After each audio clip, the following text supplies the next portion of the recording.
Empezamos pues el estudio que tiene en esta tarde. Muy buenas noches. Empezamos en esta noche el estudio de el reino de Dios con el título Las llaves del reino, las llaves del reino de los cielos, las llaves del reino de los cielos. Y estamos dándole continuidad al estudio de la palabra de Dios a través del Evangelio según San Mateo, capítulo 16. Y me toca a mí hacer un repaso del principio del capítulo 16, básicamente con tres temas que ya se vieron el año pasado, pero que estamos repasando para dar continuidad al capítulo 16 y finalizarlo. El primer tema, los tres temas son los siguientes: la demanda de una señal por parte de los judíos. El segundo tema es la levadura de los fariseos. Y el tercer tema es la declaración de Pedro y las llaves del reino de los cielos para la iglesia. Empiezo comentando lo que se refiere a la señal. Estuvimos estudiando no solo en el capítulo 16, sino en los capítulos anteriores, cómo a pesar de que Jesús de Nazaret, hasta este momento así llamado Jesús de Nazaret, y que él se proclamaba como el Mesías, el ungido. Y muchos creían en él, pero creían en él por causa de sus milagros. Estuvo haciendo milagros continuamente, y milagros de todo tipo, sanidades en todas las partes del cuerpo, pies, manos, ojos, oídos, capacidad de locomoción, liberaciones, y todo eso lo hemos ido estudiando a lo largo de los capítulos de Mateo que nos hemos ocupado. Pero en el capítulo 16, aparentemente de una manera insistente, los judíos, fariseos y saduceos que se habían unido, aunque eran grupos con una ideología diferente y creencias diferentes, pero se unieron para atacar a Jesús de Nazaret. Él lo sentía, lo presentía, pero sin embargo él seguía su camino en pos de cumplir el gran mandato recibido de su padre. Y cuando ya verdaderamente lo abrumaron con esas peticiones, que les mostrara señal del cielo, le decían, queremos ver señal del cielo.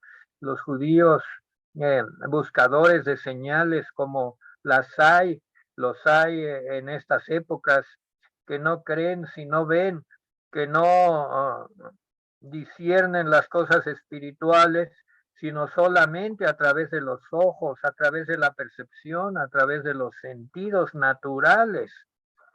Y además había la malicia, había el complot, vamos a llamarle, prácticamente de todos los grupos que tenían como centro el templo, para atacar a Jesús, porque era de tal magnitud la popularidad que él había adquirido y la manera como él ignoraba las costumbres arcaicas y rutinarias y religiosas del templo,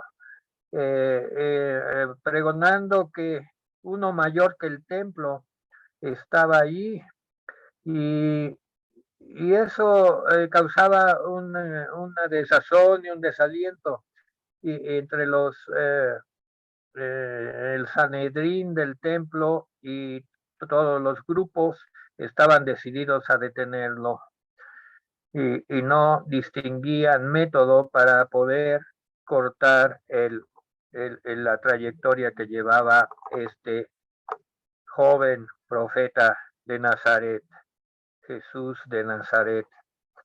Y cuando lo abrumaron con esa petición de que querían señal del cielo, él les llamó hipócritas y dijo que pues sabían muy bien ver las señales de los cielos para los tiempos y las estaciones.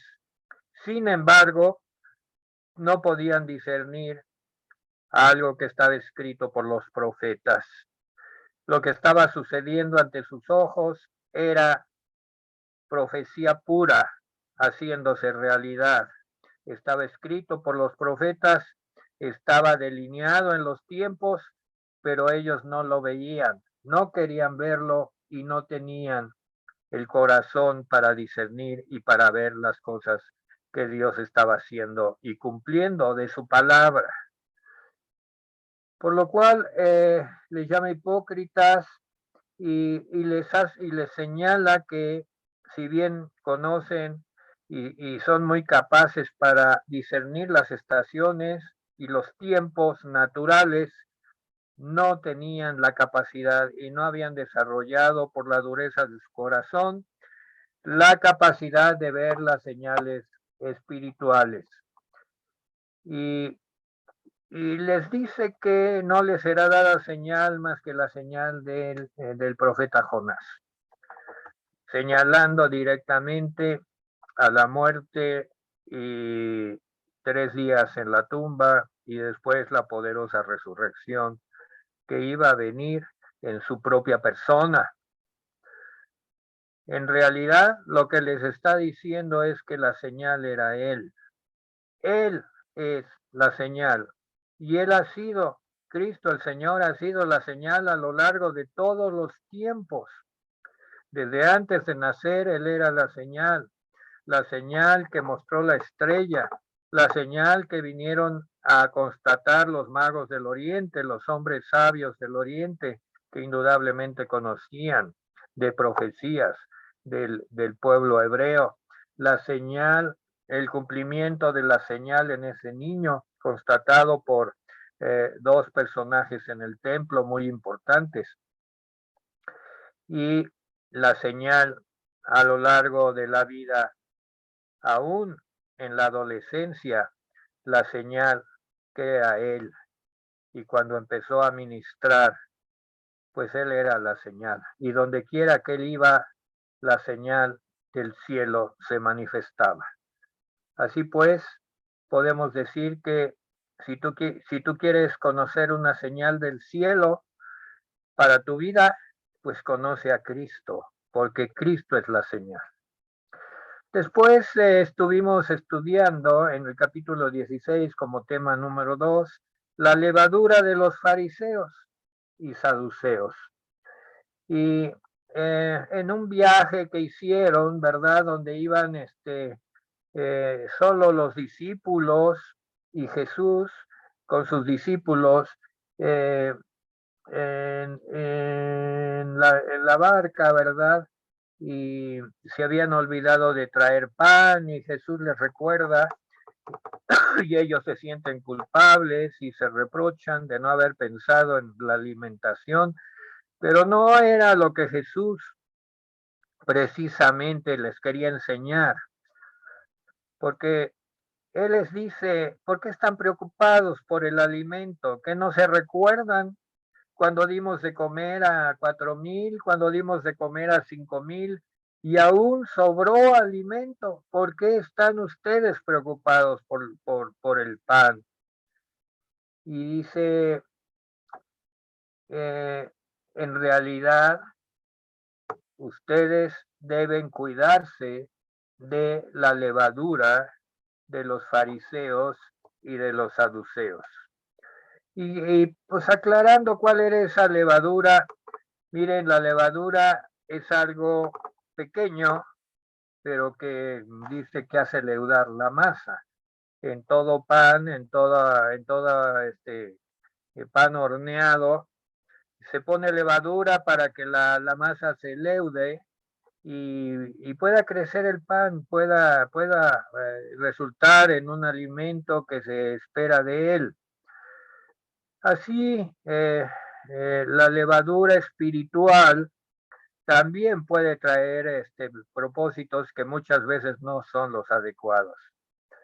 Y la levadura de los fariseos, pues Jesús la señala porque los fariseos, su doctrina, y le llama a Jesús a su doctrina, le llama la levadura de los fariseos o la doctrina de los fariseos, pues era esencialmente el ser tradicionalistas y legalistas, o sea, observadoras de la ley de Moisés y todas las leyes que surgieron después, y el cumplimiento de las leyes era su único propósito, sin entender el propósito y la naturaleza y la raíz y el origen de estas leyes.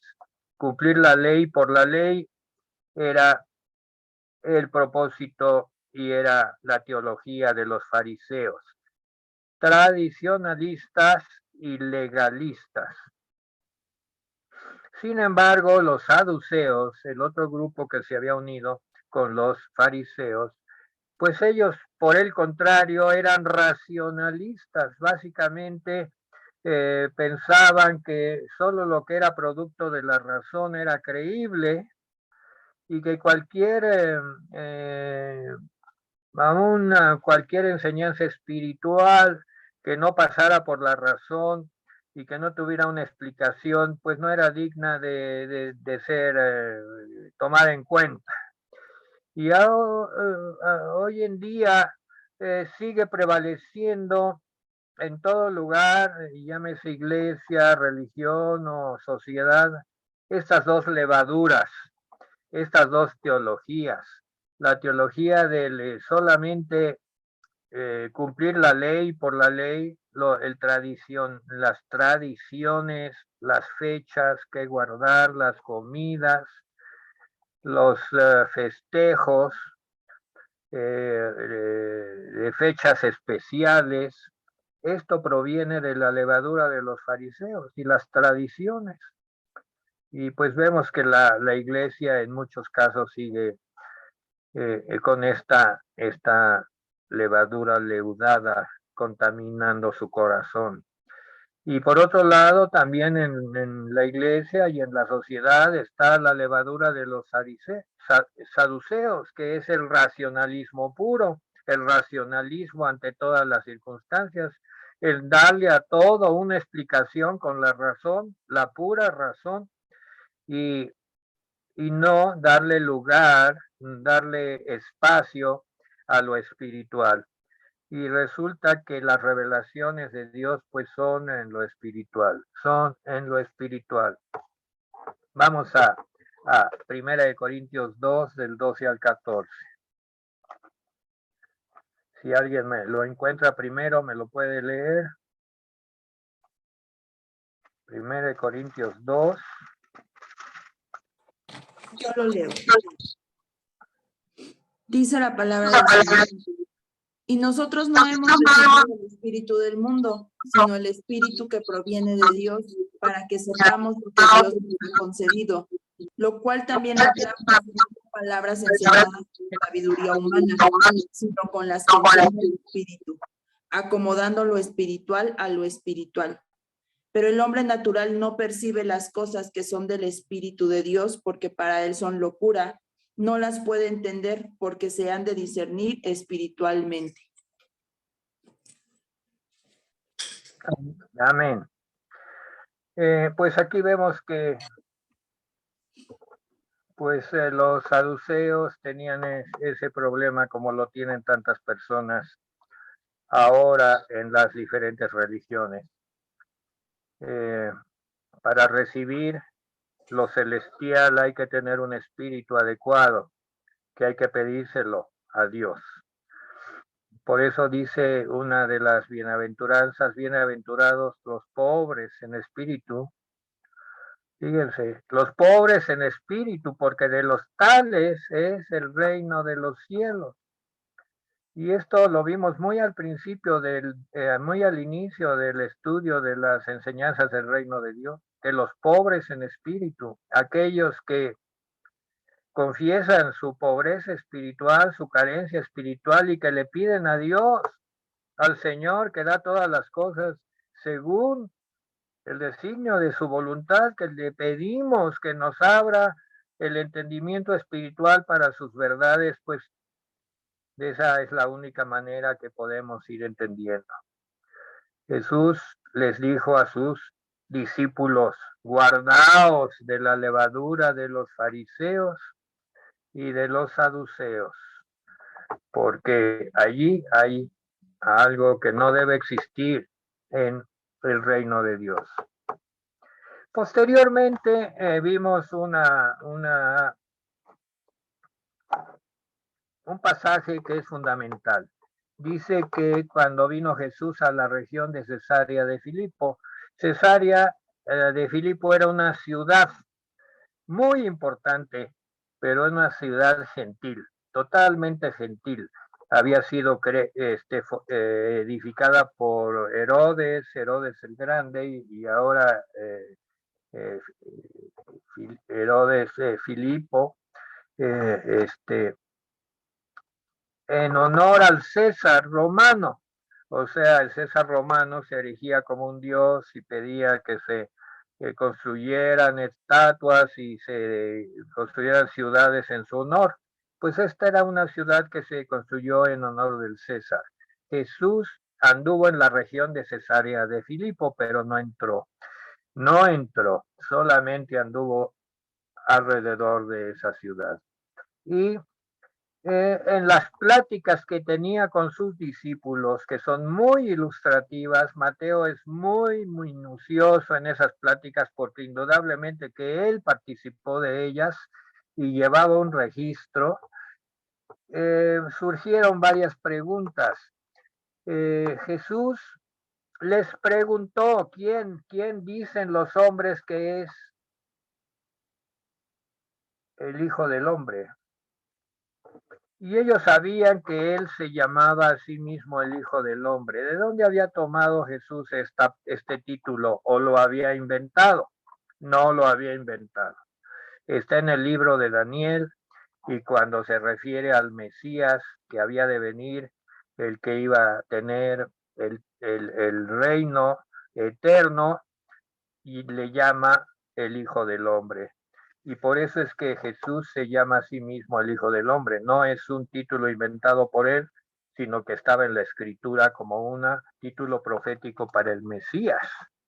Y entonces les dice, ¿quién dicen los hombres que es el Hijo del Hombre? O sea, que es él. ¿Qué es lo que se dice de mí? En pocas palabras, dijo Jesús. Y unos le dijeron, pues, dicen que eres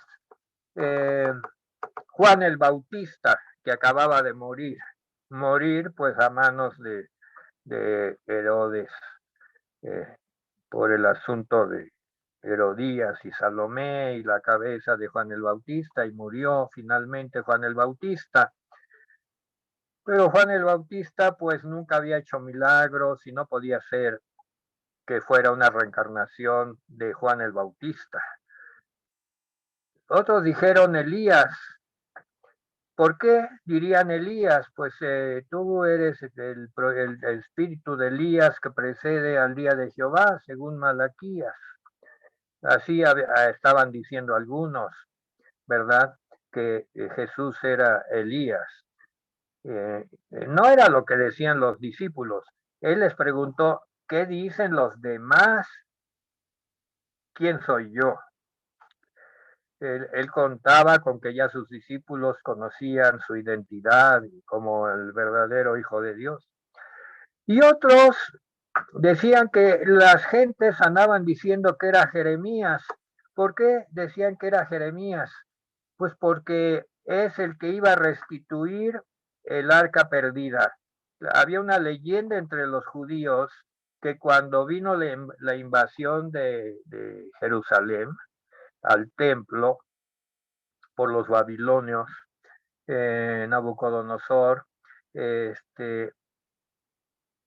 perdió el arca se perdió, que estaba en el templo, y unos decían, y había la leyenda de que Jeremías la había escondido, y que ahora Jesús tenía la personalidad de Jeremías y iba a sacar a luz al arca que tanto estaban esperando los judíos, que ya no existía en el templo de Jerusalén de la época de Jesús no tenía el arca. Solo tenía pues el lugar de adoración, el lugar de las ofrendas, pero ya no había arca en ese templo. Entonces, pues así se queda la leyenda, y hay una pausa y dice, bueno, ¿y ustedes quién dicen que soy?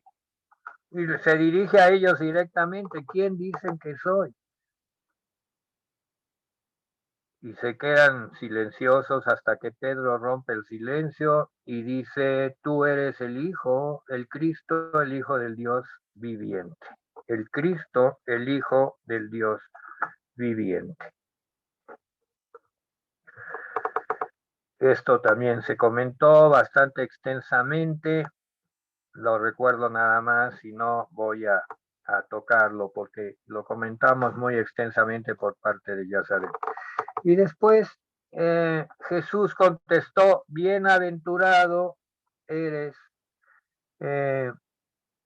Simón, hijo de Jonás, porque no lo ha revelado ni carne ni sangre. Y aquí cuando habla de carne y sangre, Jesús, pues habla de la sabiduría humana. Hay varios pasajes, no los voy a leer, pero para los estudiosos, pues consúltenlos. Gálatas 1, del 11 al 16, anótenlos por ahí. Efesios 6, 12 y Hebreos 1, del 10 al 15. Allí habla de lo que para la Biblia es carne y sangre, es lo que es revelación puramente humana, pero dice, no te lo reveló carne y sangre, sino mi Padre que está en los cielos. Y aquí ya empieza él a definir su propia identidad. Él tiene un Padre que está en los cielos. Y se dirige a Pedro y le dice, así como tú eres Pedro, Pedro o Petros en griego, Petros en griego significa pues una piedra, pero es un nombre propio. Y así como Pedro tenía de nombre propio piedra, o Petro, así, así como, así como era cierto que él se llamaba Pedro, Petros, dice, sobre esta roca, o sea, Petra, algo muy sólido, yo edificaré mi iglesia.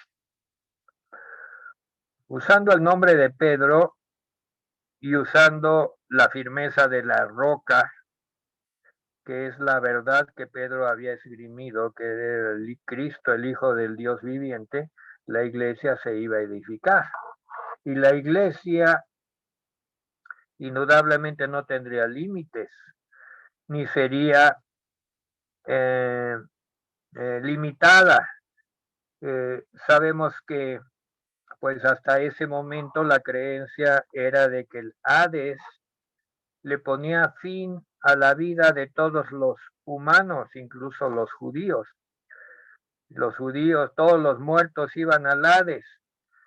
Pero dice que las puertas del Hades no prevalecerán contra ella. Y aquí hacía claramente una mención de la resurrección. Los creyentes que entraran a la iglesia que se iniciaba allí, y Pedro sería el primero en su discurso evangelístico, en Hechos 2, Pedro da el primer discurso donde se ganan creyentes predicando el evangelio, en Hechos 2. Por eso dice que le daba las llaves a Pedro, pues porque al comunicar las verdades y las revelaciones del cielo y los propósitos de Dios, los hombres se arrepentían y buscaban a Dios y entraban al reino de los cielos por la misericordia de Dios. Y todavía pues no estaba definida la expiación de Cristo, pero en el siguiente pasaje es totalmente cuando él explica la expiación y le toca a Yazaret explicarlo. Yo solamente digo que las llaves del reino de los cielos vienen a ser todas las revelaciones que da la palabra de Dios, las parábolas, las enseñanzas, que nos van construyendo nuestra fe para entrar en el reino de los cielos y para ser capacitados para este reino. La llave indudablemente es la autoridad para abrir. Autoridad para abrir. El que tiene las llaves, pues tiene la autoridad para abrir una puerta. Y hemos recibido las llaves del reino a través del estudio y la revelación de la palabra de Dios por el Espíritu Santo.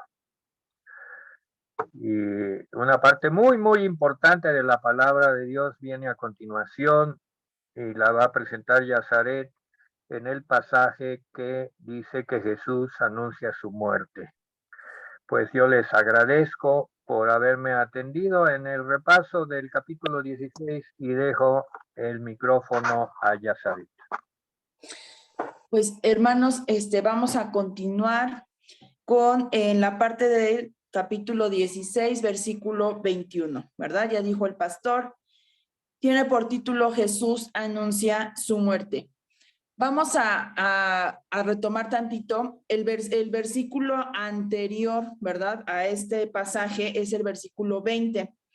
Y vemos que Jesús manda a los discípulos que no le dijesen a nadie, ¿verdad? Que él era Jesús el Cristo. Y vemos que esta situación era porque, pues, el pueblo judío y todos sus dirigentes tenían ideas equivocadas en cuanto al Mesías. Ellos esperaban otra clase de Mesías. Jesús era el Mesías, pero ellos no lo reconocían. E incluso sus 12 discípulos aún tenían pues algunas falsas ideas, ¿verdad? Porque pues ellos habían crecido con esas ideas y recordemos que estos 12 hombres estaban en un proceso también de transformación, de aprendizaje. Entonces, comienza el versículo 21 de este pasaje. Desde entonces comenzó Jesús a declarar a sus discípulos que le era necesario ir a Jerusalén y padecer mucho de los ancianos, de los principales sacerdotes y de los escribas, y ser muerto y resucitar al tercer día. Y entonces esta frase de desde entonces es una frase que marca una transición. Recordemos que en el capítulo 4 se utilizó esa misma frase, Mateo usa esa misma frase para marcar el inicio del ministerio público de Jesús. Y ahora dice que entonces, desde entonces, Jesús comienza a declarar a sus discípulos. Entonces está marcando un cambio, hay una transición de el ministerio de Jesús públicamente y comienza el ministerio privado hacia estos 12 hombres. Entonces, la primera fase de su ministerio fue principalmente pública, con alguna instrucción privada, ¿verdad? Porque vemos que hubo momentos donde él se dirigió específicamente a sus discípulos y les dijo, por ejemplo, la interpretación de algunas parábolas. Pero ya esta segunda fase es privada, es completamente hacia los 12 hombres, ¿verdad? Entonces, en este primer versículo, que comienza a declarar a sus discípulos lo que tenía que acontecerle, ir a Jerusalén, padecer de los ancianos, morir y resucitar. Aquí comienza el plan de redención, ¿verdad? Lo necesario, dice que él era necesario. Esto que era necesario no habla de una devoción humana, o perseguir un gran ideal, sino que era una necesidad absoluta. No había un plan alternativo, hermanos. Dios no tenía otro plan, un plan de respaldo. No. Era una necesidad absoluta, porque de esto dependía completamente todo, ¿verdad? Nuestro futuro, la redención. Entonces, lo que era necesario, esto era un plan que venía desde la eternidad, era un plan de Dios que era inalterable, y había sido puesto en acción desde la fundación del mundo. Ahora ya estaba en marcha, ya Jesús iba hacia la cruz. Entonces, este plan de Dios no está sujeto a cambio, El plan de Dios solo puede creerse o puede rechazarse, pero no puede alterarse. Y entonces en este versículo 21, Jesús menciona 4 etapas o fases de este plan, ¿verdad? Que él había venido a cumplir. 4 cosas que él debía hacer antes de que este plan concluyera. Lo primero es que era necesario que Jesús fuera a Jerusalén. No hubiera podido convertirse en Salvador, ¿verdad? De la humanidad él tenía que ir a Jerusalén, tenía que ir a la ciudad de los sacrificios y convertirse él mismo en el cordero, ¿verdad? De ese sacrificio, ofreciéndose a sí mismo una vez y para siempre, como dice Hebreos 7:27.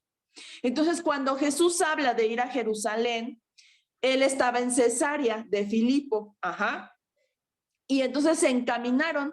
Después de que habló de ir a Jerusalén, comenzó con sus discípulos, agarró camino hacia Jerusalén y atravesaron Galilea y Samaria, y más adelante vamos a ver eso. Y entonces, cuando Jesús les dice estas cosas, los 12 hombres que estaban con él comenzaron pues a temer, ¿verdad? A temer, porque recordemos que ya buscaban a Jesús para matarlo. Y si seguir a Jesús y a Jesús lo arrestaban, a Jesús lo lapidaban, a Jesús lo asesinaban, por eso implicaba que a ellos también les iba a suceder lo mismo. Y entonces comienza a haber como un temor, comienza a haber como temor en ellos, ¿verdad? Entonces en ese momento, cuando Jesús les dice su plan en un versículo, en el versículo 21, ellos con lo único que se quedaron fue Jerusalén, padecer de los ancianos y morir. Y pasan por alto la parte de resucitar. Ellos se quedan con esas 3 cosas, ¿verdad? Y entonces, estos 12 hombres en ese momento vieron pues esa posibilidad de que si Jesús moría, si su Mesías moría, pues se truncaba el plan de Dios. O sea, ellos estaban como confundidos, estaban al revés, ¿verdad? Ellos veían la muerte de su Mesías como que se estaba truncando el plan de Dios. Pero Jesús estaba diciendo que él tenía que hacer esas cosas, ¿verdad? Él dijo en Juan 10, 17 al 18, yo pongo mi vida para volverla a tomar. A mí nadie me la quita, sino que yo de mí mismo la pongo. Y dice, porque yo tengo el poder para ponerla, pero también tengo el poder para volverla a tomar. Entonces, la ciudad de Jerusalén significa fundamento de paz. Y aunque pocas veces en su larga historia, ¿verdad?, esa descripción ha sido apropiada, la primera vez que se menciona en la Biblia se le conoce como Salem, cuyo rey era Melquisedec, un sacerdote que menciona la Biblia, ¿verdad?, según el orden. Por eso Jesús dicen que es el sacerdote según el orden de Melquisedec. Y entonces, Este rey Melquisedec era una ilustración de Cristo, quien fue declarado por Dios ese sumo sacerdote, en Hebreos 5:10, según el orden de Melquisedec. Entonces, en el tiempo cuando David fue rey, Jerusalén estaba en manos de los jebuseos. Y entonces una de las primeras acciones que tuvo que hacer David como rey fue conquistar la ciudad y darle su propio nombre, ¿verdad? Entonces, fue en Jerusalén donde Salomón construyó el templo, y por lo tanto, recordemos que cuando se construye el templo se coloca el arca del pacto, que representaba la presencia de Dios. Y entonces en ese momento Jerusalén se convierte, ¿verdad?, en el lugar central para la adoración. ¿Por qué? Porque ahí estaba la presencia de Dios simbólica, porque el arca del pacto representaba eso, la presencia de Dios. Y entonces cuando Jesús viene a la tierra, Jerusalén era una cosa completamente diferente, ¿verdad? Jerusalén estaba muy lejos de hallarse a la altura de ese título de ciudad de Dios. Recordemos que fue en Jerusalén durante el primer año del ministerio de Jesús, cuando Jesús fue al templo y expulsó a todos los cambiadores de dinero, ¿verdad? A todos los comerciantes de animales, ¿verdad? Que se había hecho para los sacrificios. Después, en su segundo año de ministerio, Jesús fue criticado muy duramente porque lo acusaban de que no respetaba las leyes judías y violaba el día de reposo, ¿verdad? Y eso fue una causa de que lo buscaran, pues, para arrestarlo y matarlo. Y después, ya ni se diga, ya durante el tercer año, ya entrando el ministerio de Jesús, Jesús se mantuvo lejos hasta que llegara su hora, hasta que llegara la hora de él mismo ir a Jerusalén. Se mantuvo lejos porque lo querían matar. Entonces, era el plan divino que el Mesías muriera en Jerusalén, el lugar que divinamente ordenado de sacrificio. Entonces, la segunda cosa de su plan, ¿verdad? La segunda parte que era necesaria era que su hijo, que Jesús, que el Mesías, padeciera mucho de los ancianos y de los principales sacerdotes y de los escribas. Estos tres grupos de dirigentes religiosos integraban el Sanedrín. Era el supremo consejo judío y su sede estaba en Jerusalén. Los ancianos eran principalmente, pues, los líderes de las diversas tribus esparcidas por todo Israel, pero a causa de su incredulidad, ¿verdad?, habían rechazado al Mesías, y también, pues, porque había algunos intereses políticos de estos hombres, ¿verdad? Y entonces dice que Jesús debía padecer a manos de ellos.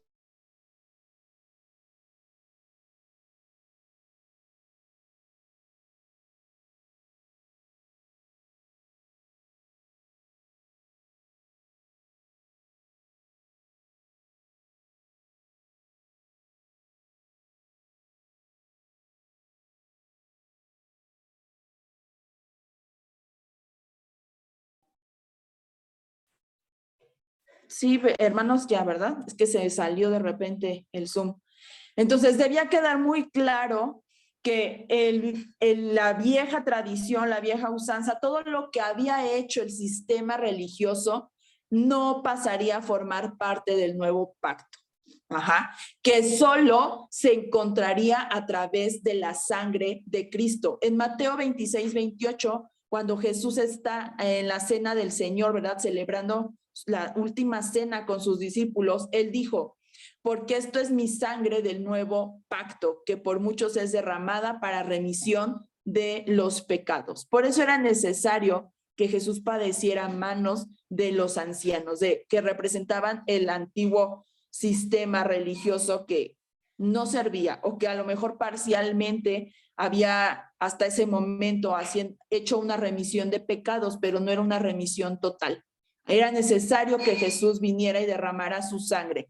Lo tercero que era necesario en este plan de Dios es que Jesús muriera.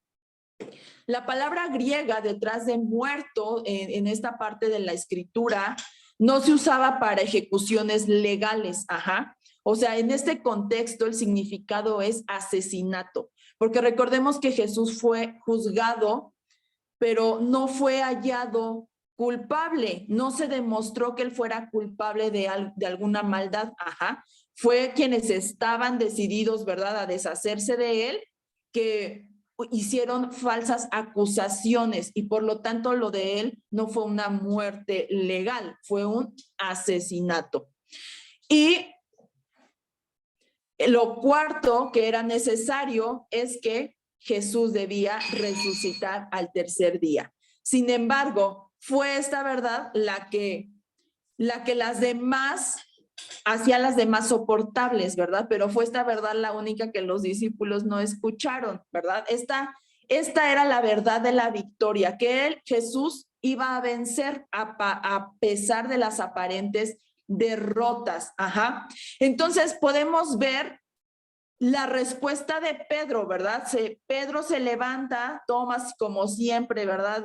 La iniciativa, a veces se equivocaba, si es cierto, pero deja claro que él y sus compañeros, ¿verdad?, no habían oído realmente las palabras de Jesús acerca de que él iba a resucitar al tercer día. Quizá no lo podían creer, quizás su lógica les decía, pues si se muere aquel que puede resucitar muertos, ¿quién lo va a resucitar? A él, ¿verdad? Quizás esa era su lógica, porque ellos sabían que Jesús tenía el poder para resucitar muertos. Ellos habían presenciado que resucitó a la hija de Jairo, ¿no? A la viuda de Naín, pero pues si él moría, ¿quién lo iba a resucitar? A él.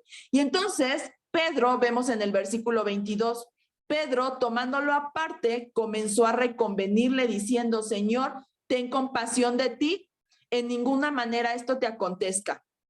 Entonces, la acción de Pedro, ¿verdad?, también da testimonio o habla de la humanidad de Jesús, hermanos. Si Jesús hubiera sido un señor inalcanzable, ¿verdad? Y alguien muy demandante, del tipo eso de como los judíos esperaban, ¿verdad? Alguien así, muy autoritario, muy tirano, quizá nadie se hubiera atrevido a acercarse a él, pero vemos que Pedro se atreve a dirigirse a él como si fuera, pues, su amigo, ¿verdad? Como si fuera su amigo. Y entonces, pues, aunque no fue correcta, ¿verdad?, esta presunción de Pedro de querer decirle, oye, ten compasión de ti mismo, ¿no? No vayas a morir. Pues también es consolador entender esto, ¿verdad? Que Jesús era su amigo, Jesús era su íntimo, era alguien cercano a él, alguien que podía acercarse y decirle, oye Jesús, ¿cómo estás diciendo estas cosas, verdad? Entonces, pues esto habla de la relación profunda que tenía, ¿verdad?, con sus discípulos Jesús. Entonces, podemos juzgar quizá a Pedro, ¿verdad? O decir, ay, Pedro, ¿cómo te atreves, no, a decirle eso al Señor, ¿verdad? Por tener ese atrevimiento, pero habla de la relación cercana de Dios, de los discípulos con Jesús. Todo creyente, ¿verdad?, que a veces se queja acerca de su sufrimiento, de sus pruebas y que pregunta, ay, Señor, ¿por qué a mí me pasa esto? Tenemos esta misma actitud, este atrevimiento que Pedro tuvo a veces nosotros mismos al estar quejumbrosos siempre, tenemos esa misma actitud. Es muy fácil aceptar las bendiciones de Dios, pero a veces es muy difícil aceptar sus pruebas, ¿verdad? Es fácil aceptar la prosperidad, la salud como parte del plan de Dios, pero ¿qué habla cuando hay dificultad, cuando hay enfermedad, cuando hay prueba? Nos es muy difícil aceptarlo, ¿verdad? Entonces, cuando nos viene gozo, cuando hay felicidad, pues ese sí es nuestro destino, ¿verdad? Ese es nuestro destino porque somos hijos de Dios, pero cuando hay prueba, cuando hay tristeza, dudamos de la sabiduría y del amor de nuestro Padre. Entonces, fue Pedro, ¿verdad? Recordemos el que acababa de declarar que él era el Cristo, ¿verdad? El Hijo del Dios viviente. Y vemos entonces que cuando Jesús le dice en el versículo 23, Pero él, volviéndose, le dijo a Pedro, quítate de delante de mí, Satanás, me eres tropiezo. O sea, es muy difícil, ¿verdad?, imaginar estas palabras, ¿verdad? Yo creo que Pedro se sorprendió mucho con estas palabras de Jesús. Entonces, a primera vista, la intención de Pedro, pues, no solo parecía honorable, ¿verdad?, sino también porque se preocupaba, porque amaba al Señor. Él no quería que su Señor y su amigo murieran, ¿verdad? Pero entonces Pedro no podía soportar la idea de que Jesús sufriera, pero inclusive por los motivos más egoístas de Pedro, ¿verdad? Son comprensibles, pero que Jesús le dijera, aléjate de mí, Satanás, que Jesús le dijera que Pedro estaba hablando inspirado por Satanás, es una cosa que si yo hubiera sido Pedro, no sé qué me hubiera pasado, ¿verdad? Qué fuerte. O sea, son unas palabras muy fuertes y nos puede suceder a cualquiera. Recordemos que Satanás, porque incluso como lo menciona Jesús, Satanás sabía que el camino de la cruz, el camino que tenía que tomar Jesús, emprender hacia Jerusalén, era el medio para su propia derrota. Ajá. Por lo tanto, Satanás se opuso a la cruz con todo su ser, ¿verdad? Y entonces, es por eso que los incrédulos, ¿verdad? Lo leímos en Primera de Corintios, ¿verdad? La cruz les es locura.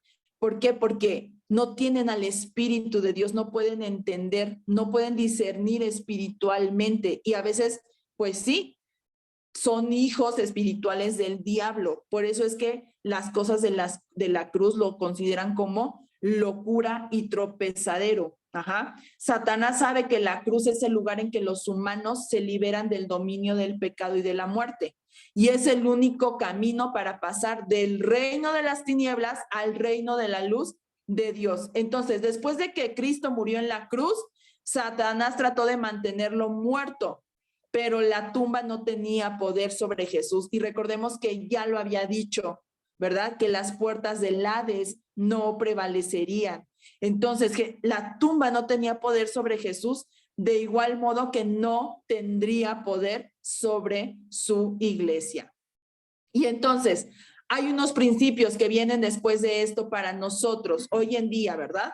Dice el 16:23, porque no pones, le dice a Pedro, porque no pones la mira en las cosas de Dios, sino en las de los hombres. Y entonces aquí Jesús nos da la razón de por qué Pedro cae en esta trampa de Satanás, ¿verdad? Y se encontraron tratando de convencer a Dios, a Jesús, de no ir a la cruz, ¿verdad? Pedro no estaba poniendo la mira en las cosas de Dios, sino en la de los hombres. Cuando Pedro confió en su propia perspectiva, él ya no pudo ver la perspectiva de Dios. Y entonces, debido a que él no siguió sometiéndose a la dirección del Padre, él pierde la perspectiva del Padre. Ajá. Santiago, vamos rápidamente a Santiago, capítulo 1, del 2 al 4, si alguien lo tiene, le puede dar lectura. Santiago 1, versículo 2 al 4. Amén. Dice así: hermanos míos, tened por sumo gozo cuando os halléis en diversas pruebas, sabiendo que la prueba de vuestra fe produce paciencia, mas tenga la paciencia su obra completa para que seáis perfectos y cabales sin que os falte cosa alguna. Ajá. Y entonces aquí, ¿verdad? Exhorta que siempre tengamos gozo cuando nos hallemos en pruebas, ¿verdad?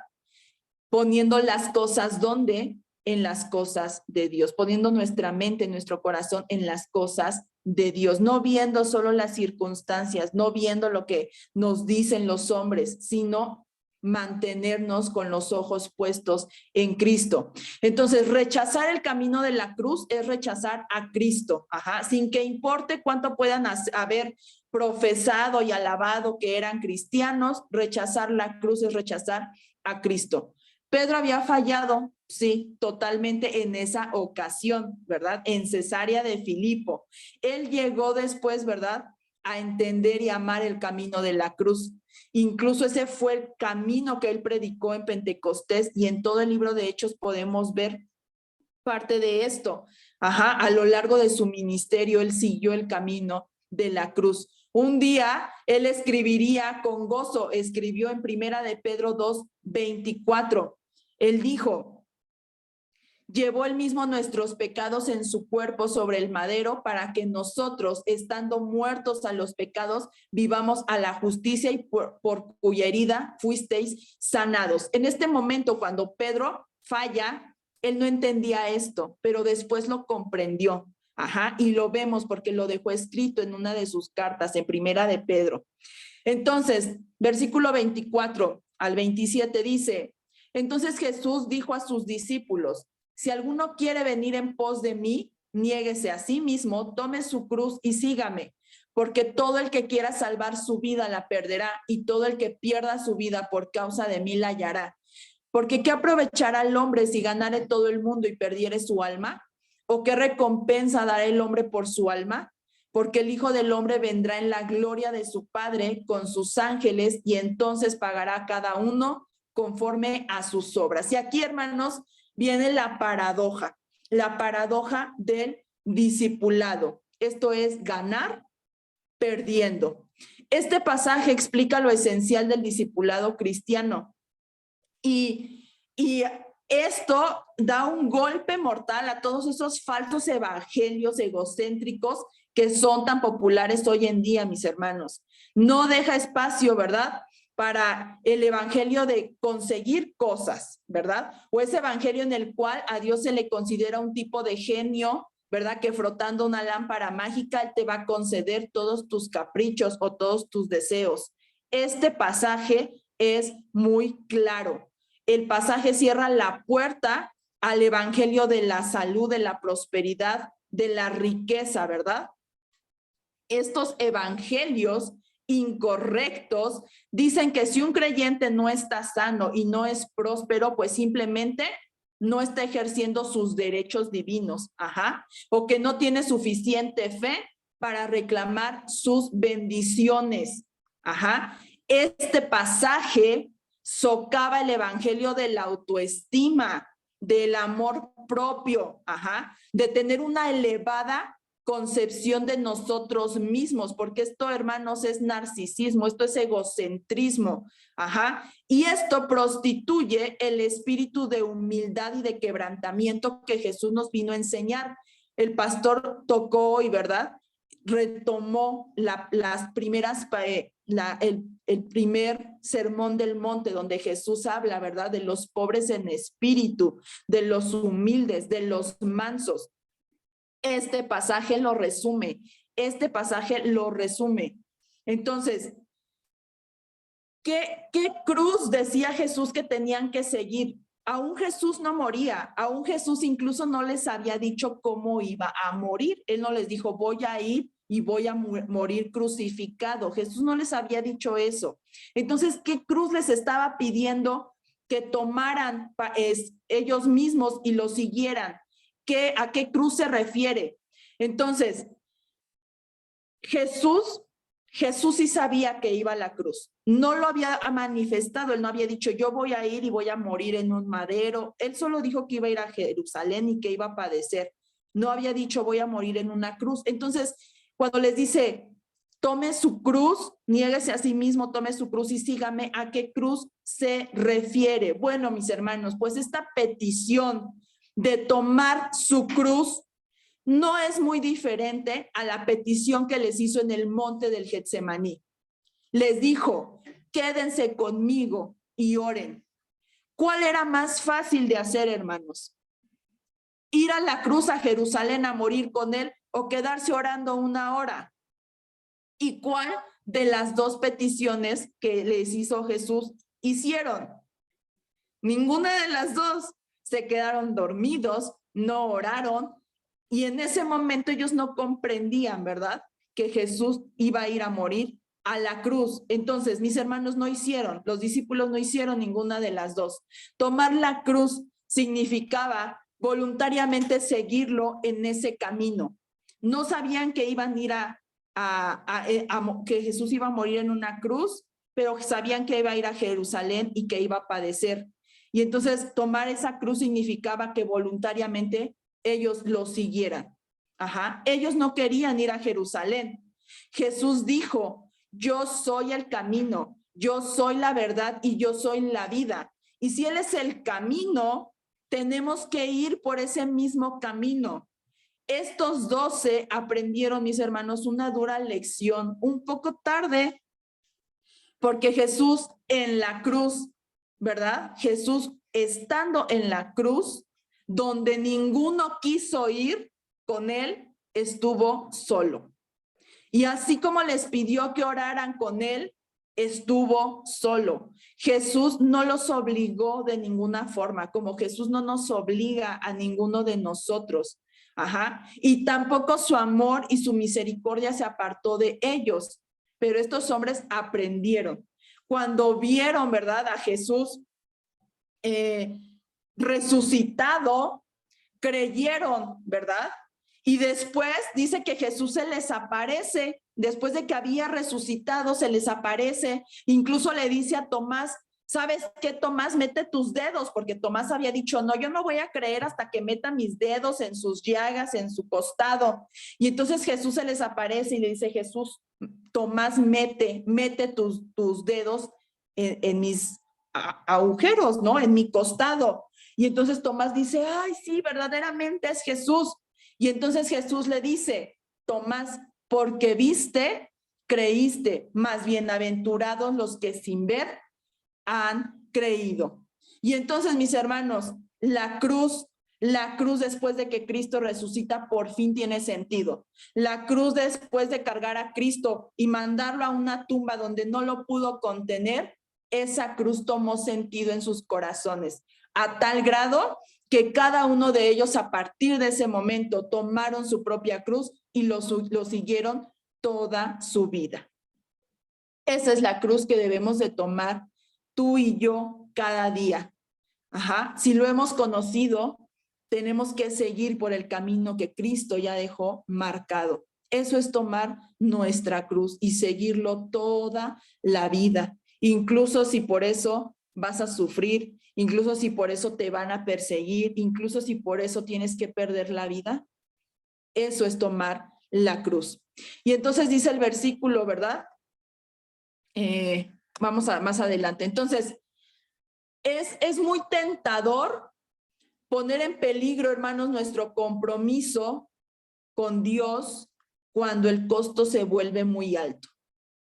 Es muy tentador decir, mejor me regreso, mejor pues regreso al mundo, ¿verdad? Ahí estoy más, es muy tentador, ¿verdad? Cuando el costo se vuelve muy alto. Pero el hecho de que a veces los creyentes sucumban ante la desobediencia, pues esto no altera la verdad de que el carácter de un verdadero discípulo se manifiesta en obediencia. Aunque quizá es una obediencia imperfecta, ¿verdad? ¿Por qué? Porque estamos en un cuerpo de carne. El deseo fundamental y la dirección de vida de un verdadero creyente es obedecer a Dios. Entonces, el discipulado se lleva a cabo bajo las condiciones de Dios, bajo sus condiciones, así como llegar a Él se produce en sus propias condiciones. Nosotros no podemos andar aquí en este mundo e inventar formas para llegar a Dios. Él ya las dejó muy claras. Y es bajo sus condiciones, es siguiendo el camino de la cruz que podemos alcanzar a Dios, ¿verdad? Entonces el Señor nos recuerda aquí que el principio clave del discipulado de ganar al perder implica negarnos a nosotros mismos, cargar nuestra cruz y obedecer de modo fiel. La palabra niéguese viene del griego aparneomai, y esto significa desconocerse por completo. Separarse totalmente de alguien. Pedro desconoció a su Señor, al Maestro, ¿verdad? Al Mesías. Cuando lo negó, recordemos que Pedro lo negó. Y es exactamente esa clase de negación que nosotros debemos hacer con respecto a nosotros mismos. Debemos desconocernos por completo y negarnos a reconocer nuestro yo del viejo hombre. Entonces, niéguese a sí mismo. Ese sí mismo al que Jesús se refiere no es nuestra identidad personal, ¿verdad? Porque todos somos diferentes. Dios nos hizo individuos diferentes. El sí mismo del que Jesús está hablando es más bien el yo natural, el hombre pecador, el hombre rebelde y no redimido. No redimido, que está en el centro de toda persona con naturaleza caída. Entonces, negar ese sí mismo es tener la convicción sincera y auténtica de que en nuestra humanidad no tenemos nada de qué gloriarnos. Nada de qué gloriarnos delante de Dios. No tenemos nada de valor que ofrecerle en absoluto. Entonces, un creyente se hace aceptable a Dios cuando confiamos en Jesucristo. Cuando nos presentamos delante del Señor en justicia, ¿verdad? Vestidos del nuevo hombre, creados según Dios en la justicia y la santidad de la verdad, dice Efesios 4:24. Entonces, negarse a sí mismo es someternos por completo al señorío y los recursos de Jesucristo. Y habló el pastor de las llaves del reino. Nos dio la entrada, esas llaves nos dan la entrada a los recursos celestiales, a los recursos del Señor. Entonces, es únicamente cuando la persona o las personas entienden cuán pecadoras son y cuán condenadas están, ¿verdad? Cuando podemos valorar verdaderamente el perdón de Dios.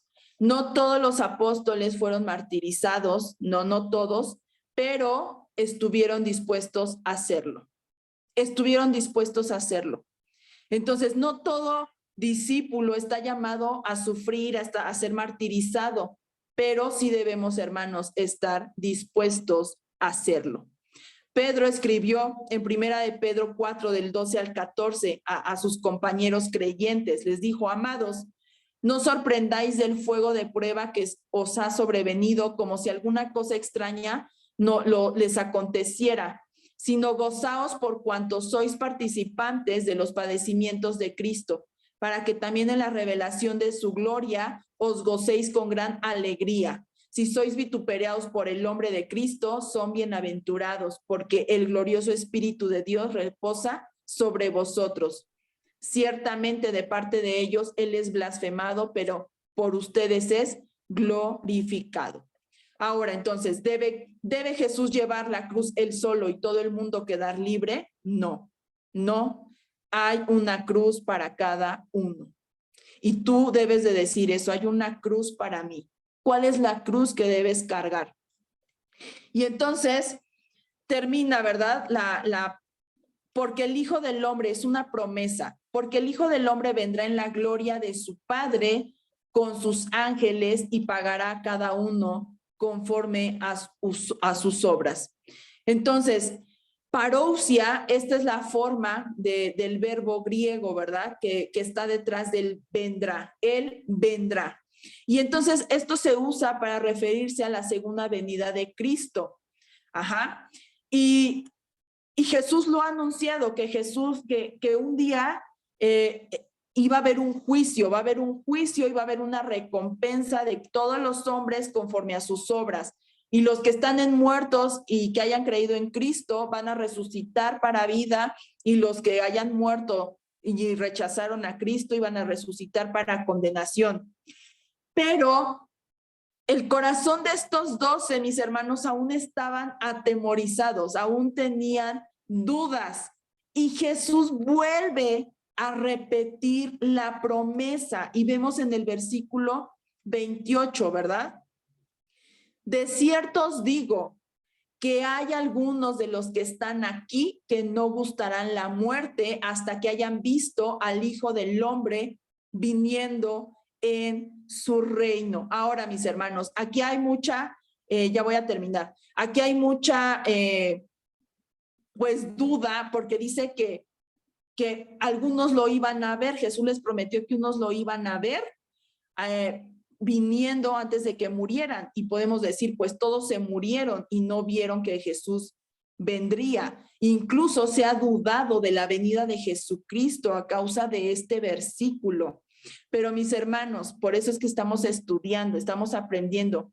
Algunos, y recordemos, y más adelante lo vamos a ver la próxima semana, que tuvieron la oportunidad de ver a Jesucristo en toda su gloria. Y es lo que se conoce como la transfiguración. Y fueron 3 discípulos que lograron ver a Cristo en toda su gloria. Entonces, sí lo vieron. Jesús les cumplió la promesa. ¿Por qué? Porque Jesús trataba de fortalecer su fe. Jesús trataba de darles ánimo. Jesús los estaba animando. A pesar de que el camino y el panorama no era sencillo, Jesús estaba animando a sus 12 a que confiaran plenamente en Él. Y bueno, mis hermanos, con esto termino. Vamos a hacer una pequeña oración para terminar. Bendito Dios, te agradecemos, Señor, por tu palabra.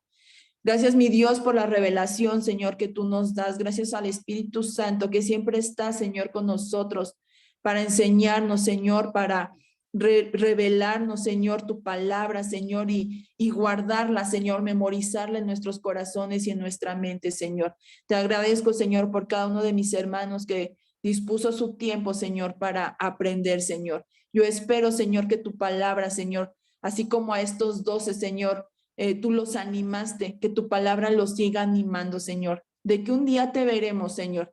Te veremos llegar, Señor, en las nubes, porque tú vas a venir, Señor, tú lo prometiste, Señor, y queremos, Señor, decirte que te estamos esperando, mi Dios. Permítenos que nuestra vida siempre esté, Señor, delante de ti, siempre estemos vestidos, Señor, con nuestras mejores ropas, Padre, y ayúdanos, Señor, a permanecer así, mi Dios, en el nombre de Jesús, Señor. Gracias, Señor, por tus promesas, gracias por tu palabra, mi Dios, porque si tú lo has dicho, tú lo harás, Padre. Bendiciones, mis hermanos, a todos. Dios los bendiga. Bendiciones. Dios les guarde. Bendiciones.